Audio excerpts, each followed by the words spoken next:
Howdy, and welcome to the Mr. Maple Show. I'm Tim. We're MrMaple.com, a family mail order business. We ship directly to your door, and we do the largest variety of Japanese maples in the United States. We do over 1,500 different varieties of Japanese maples at Mr. Maple. Now, we list 10 new trees every single Tuesday at 10 a.m., actually 20 at Tuesday at 10 a.m., and also on Thursday at 10 a.m. Eastern Standard Time. So you'll have to check that out. We've got a weekly email you can sign up for on Mr. Maple. Now today, I'm bringing you Jess. He's one of our field managers here at Mr. Maple, and we're going to talk about his top 5 Japanese maples with colored borders. So what do you like about those colored borders, Jess? It's one of those things to me that's different from most trees that you get. Most trees you got green. It's just green year round, and it's pretty, but I just like the edged borders on them. I just think it stands out. I think it pops. So that's one thing I really love. You know me, I'm a huge fan of anything that's variegated, but I chose a different one to do this on today just because there are so many that I enjoy. Now, if you know anything about Jess, he's one of our field managers here at Mr. Maple. So he's one of the guys that oversees a lot of the things that happen here, whether it's, moving things around with our skid steer, or it's going around trying to figure out where the trees are coming off the truck, or checking on your trees as they're getting put into boxes and getting shipped to your door. Jess handles a lot of that, and he's one of our 2 field managers currently here at Mr. Maple. So he sort of oversees a lot of things while Matt and I are gone.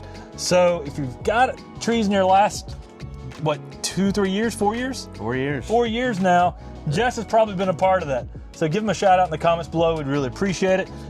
I definitely touched it once or twice throughout.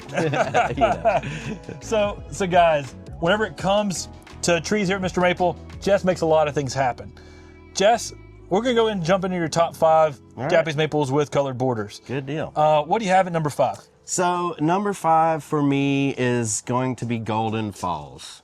It's a great tree. I love the weeping style of it, but the color when it first leaves out is just amazing. I know, I was just down in one of our houses down low, and there's just a sea of Golden Falls there, and you're seeing that yellow with that red border, and you're just like, pop! Yeah. I mean, I love the yellow color. I mean, I do. Yeah. And then when you see that orange-red border around the edge, it's just spectacular. Yeah. I mean, it draws you in, especially in that springtime. That's right. And the way Golden Falls does that and has a dynamic spring color, and then keeps giving you that yellow color. I mean, Golden Falls has that weeping habit.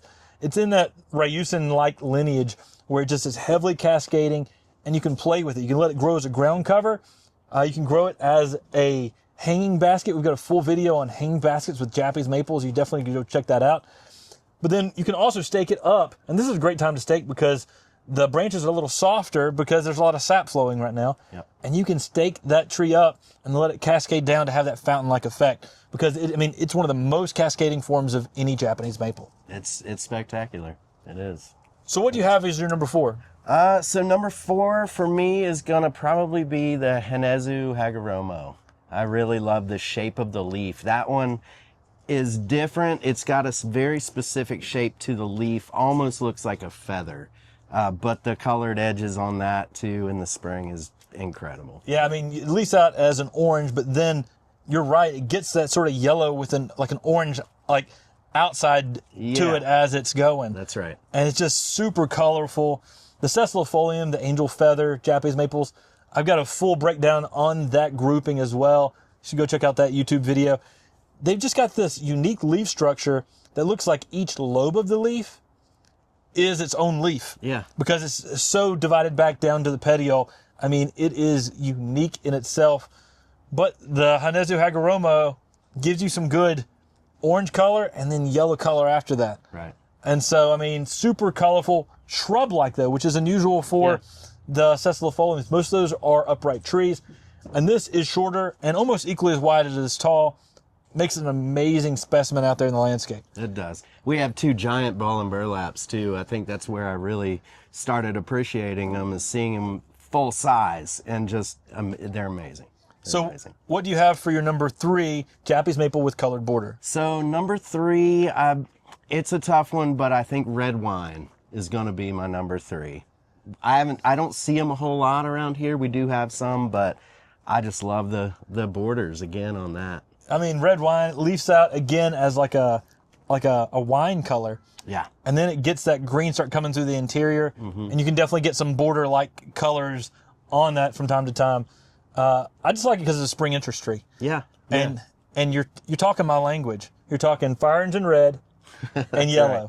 Right. Good color contrast with each other. Yeah, I knew you'd like this one. I like the bright colors. Life's too boring for dull plants. Yeah. And when you have that just amazing color out there, it pops. And that's what's interesting. Yeah. Yeah. Agreed. So we're down to your number 2? Number 2, yeah. So number 2 is a bit different. It's not as brightly colored, but the Cigar Inki. I really like the white border around the edge of it. It's just one of those cool, very unique trees. Cigar Inki is one of those trees that I fell in love with. I mean, when you see that creamy white to creamy yellow border on that green leaf, yeah. I mean, it's just spectacular. I've noticed that morning sun, afternoon shade gives the best color. And in our greenhouses, we're 55% white poly. It's kind of like an oak canopy kind of thing. Yeah. And you can get that yellow border in there as well. Yeah. And I mean, it is awesome. I saw one once at the Puget Sound Botanical Garden, and they had it planted in a corner where it got protection from the hot afternoon sun. It got morning sun hit it, and then as the sun moved, it got shade. I mean, and it was just had a thick, I'm talking like inch border of that yellow just like all around the edge, and it's just striking. Yeah, I've never seen one quite like that. I've seen some really nice ones in a certain area of a greenhouse, but not that thick. Most of the time it's just that little thin border. So what I would recommend for y'all, if you've got a Cigar Inki, put it in a container. Move it around the yard until you find the spot where it gets the right sunlight to really pop and get the most border out of it.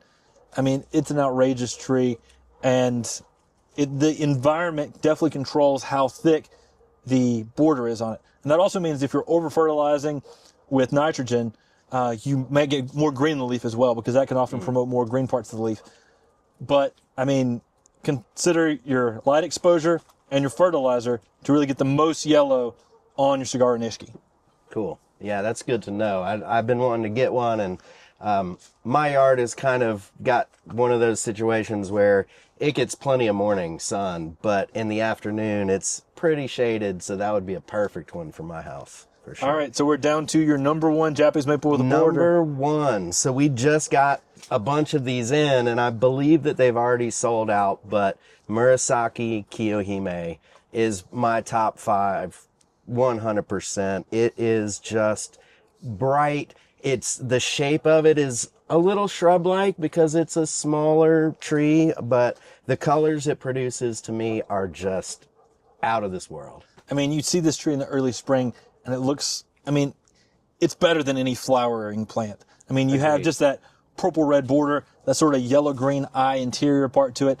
It pops. Yeah, it's like a firecracker. And it pops in a dynamic way that there's enough purple and enough yellow that even looking at it from a distance, it just looks bright. Mm-hmm. And that's what I love. I mean, it's just dynamic. It's a hardy tree, 3 to 4 feet tall. Right. 3 to 4 foot wide in 10 years, maybe 4 to 5 by 4 to 5. And it has a slight semi-upright habit, so it's a little bit more upright than something like Kiyohime. But Murasaki Kiyohime still makes that little ball toadstool-like shape out there, and it's just dynamically in its texture, its color, and they're pretty darn tolerant of heat as well. Yeah. And they can handle a lot of high heat situations. Easy tree to grow and extremely beautiful. Yeah. I think it's a great landscape piece too because of the smaller shape, but the roundness of it. It fits really nice when you have something next to it that's an upright or something that's going to get taller. It gives it a little bit of something to draw your eyes away. Y'all, that was Jess's top 5 Japanese maples with borders. Let us know what you thought about it in the comments below. Give him a shout out too, because he works hard. He's been working hard here for quite a number of years to get Japanese maples in your garden that you can really enjoy. So make sure you give him a thanks there in the comments below. Y'all, thanks so much for jumping in. Remember, if you like this type of content, make sure you're subscribed here on the Mr. Maple Show. And as always, we'd appreciate if you shop with us on MrMaple.com. Take care, God bless, and have a great day.